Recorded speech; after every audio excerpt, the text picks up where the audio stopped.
आप सबका स्वागत है मेरे चैनल करेक्ट विद कॉन्सेप्ट्स पर। आज हम पढ़ेंगे अनुपात और समानुपात यानी कि रेशो और प्रोपोर्शन। तो सजातीय राशियों के संबंध को उनका अनुपात कहते हैं।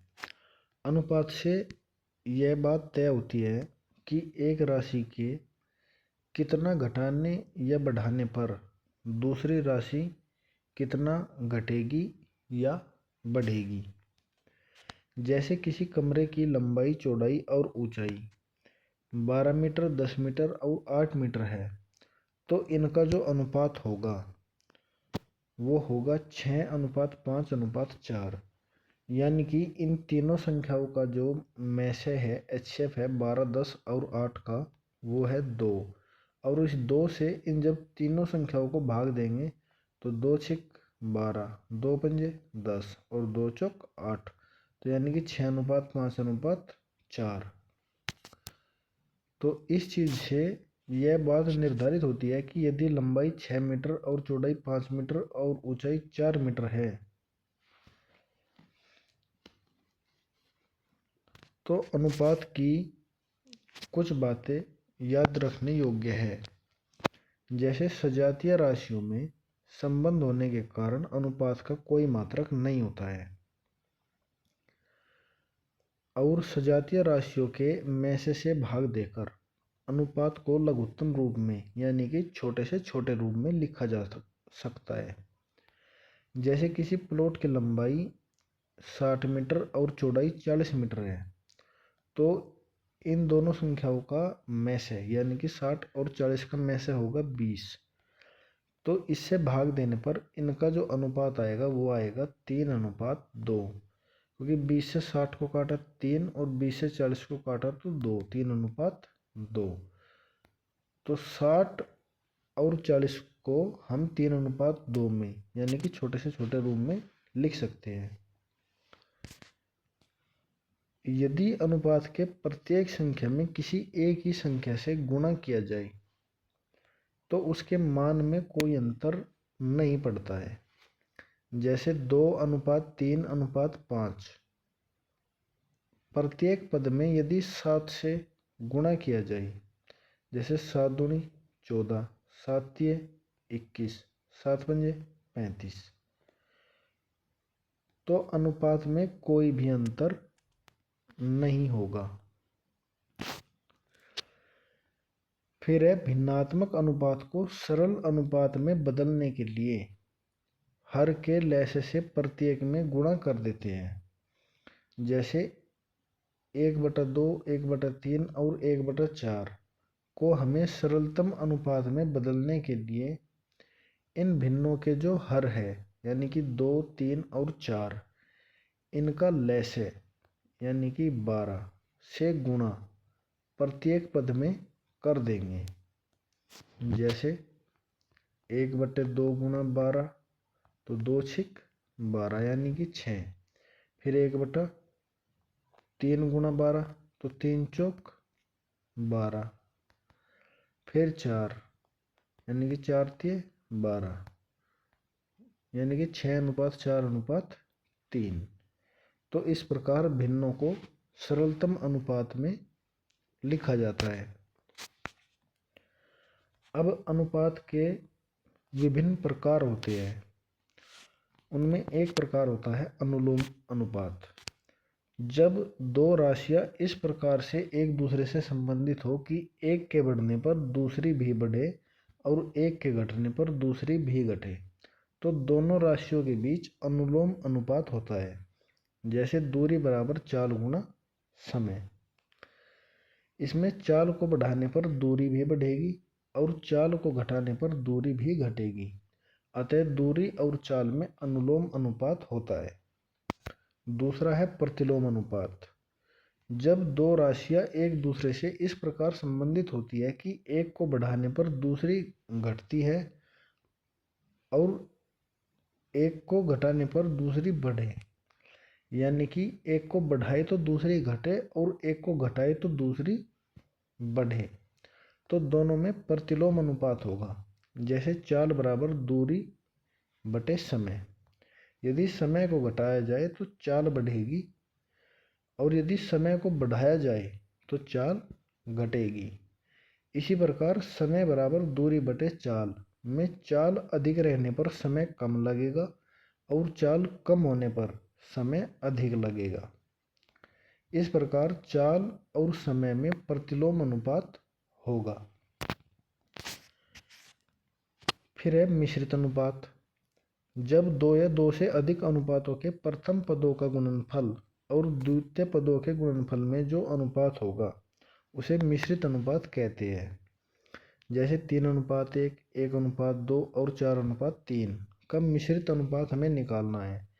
तो इन तीनों अनुपातों का पहला पद यानी कि 3, 1 और 4 की गुणा करेंगे, फिर 1, 2 और 3 की गुणा करेंगे तो यह आएगा 12:6।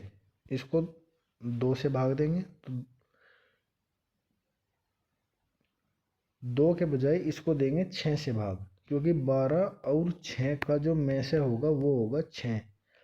तो 6 से इसको भाग दिया तो 2:1। ये इसका सरलतम मिश्रित अनुपात होगा। फिर है वर्गानुपात। किसी अनुपात के प्रत्येक पदों के वर्गों से बना अनुपात वर्गानुपात होता है। जैसे 4:5 का वर्गानुपात 4 चौक 16 और 5 पंजे 25 होगा। फिर आता है आधा अनुपात। किसी अनुपात के प्रत्येक पद के वर्गमूलों में जो अनुपात होता है उसे आधानुपात कहते हैं। जैसे 9:16 का आधानुपात 3:4 होगा। फिर आता है तिहरा अनुपात। यदि किसी अनुपात के प्रत्येक पद के घनों से बना अनुपात तिहरा अनुपात कहलाता है। जैसे 3:4 का तिहरा अनुपात क्या होगा? 3×3 होती है 27 और 4 चौक 16 चौक 64। तो ये इसका तिहरा अनुपात होगा।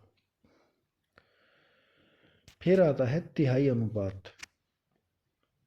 किसी अनुपात के प्रत्येक पद के घनमूलों से बना अनुपात तिहाई अनुपात कहलाता है। जैसे 64:125 तो 4 चौक 16 चौक 64। 4:25 किसका घन है? 5 का। 5 पंजे 25 पंजे 125 तो 4:5 तिहाई अनुपात होगा। ये तो था रेशो। अब देखते हैं प्रोपोर्शन यानी कि समानुपात। यदि दो अनुपात परस्पर समान हो तो उनके चारों पद समानुपाती कहलाते हैं। जैसे यदि A/B बराबर C/D तो ABCD परस्पर समानुपाती कहे जाएंगे। इनको इस प्रकार लिखा जाता है। AB अनुपात में है, फिर समानुपात का चिन्ह, फिर C/D। यहाँ B और C को मध्य पद कहते हैं, A और D को बाह्य पद कहते हैं और D को चतुर्थानुपाती भी कहा जाता है। तो समानुपात की एक शर्त अनिवार्य होती है कि इसमें मध्य पदों का गुणनफल बाह्य पदों के गुणनफल के बराबर होता है। यानी कि यदि हम B और C की गुणा करें तो उसका गुणनफल A और D की गुणा के बराबर होगा। फिर आता है वितत अनुपात। ये समानुपात का ही एक दूसरा रूप है कि यदि तीन राशियां इस प्रकार हो कि पहली राशि अनुपात दूसरी राशि बराबर दूसरी राशि अनुपात तीसरी राशि, तो तीनों में वितत अनुपात होता है। जैसे उदाहरण के माध्यम से समझेंगे कि 2:4 बराबर 4:8। तो इसको सांकेतिक भाषा में A/B बराबर B/C के रूप में लिख सकते हैं। जहां हम जानते हैं समानुपात में मध्य पदों का गुणनफल बराबर बाह्य पदों का गुणनफल, तो उसी प्रकार यहाँ पर B की गुणा B में करेंगे तो B² बराबर AC यानी कि मध्य पदों का गुणनफल बराबर बाह्य पदों का गुणनफल। क्योंकि यहाँ पर मध्य पद समान है इसलिए स्क्वायर हो गया। और अगर हम इस स्क्वायर को हटाना चाहे तो b बराबर अंडर रूट AC हो जाएगा, क्योंकि जब दोनों तरफ का वर्ग करेंगे तो इस तरफ से वर्ग हट जाएगा और दूसरी तरफ अंडर रूट आ जाएगा। अब बात करते हैं अनुपात और समानुपात के प्रश्नों के बारे में। तो अनुपात और समानुपात अध्याय से कुल 9 प्रकार के प्रश्न पूछे जाते हैं। तो आज की क्लास में हम समानुपात पर आधारित प्रश्नों को पढ़ेंगे। तो पहला प्रश्न है 3:5 समानुपात 21:x। तो इसको जब हम सोल्व करेंगे तो हम जानते हैं कि 21 गुणा 5 किसके बराबर होगा, 3 गुणा x के।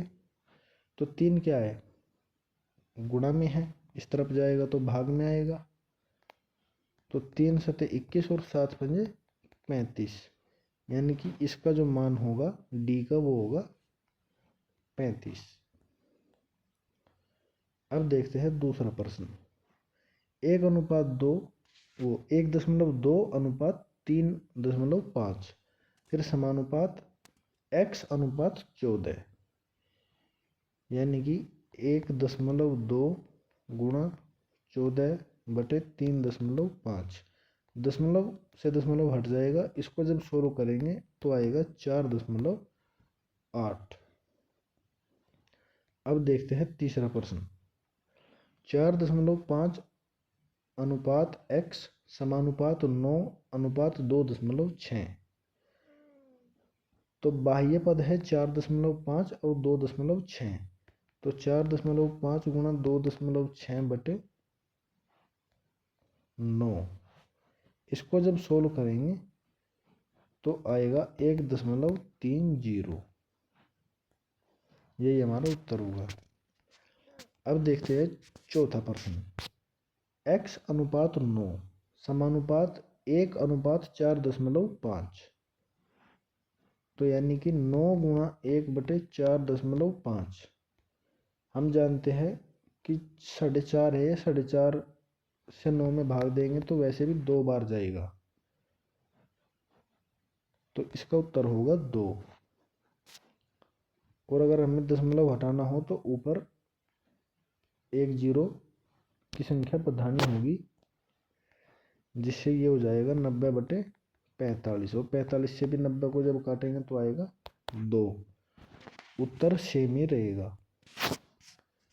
अब देखते हैं आज की क्लास का पांचवा प्रश्न 1.5 अनुपात 2.3 समानुपात x:4.6। तो इसको जब सोल्व करेंगे तो 1.5 गुणा 4.6/2.3। अब हम जानते हैं कि इस दशमलव से ये दशमलव हटाया तो 23 दूनी 46 और ये 1.5 है, 1.5 इसी गुणा 2 में करेंगे तो आएगा 3।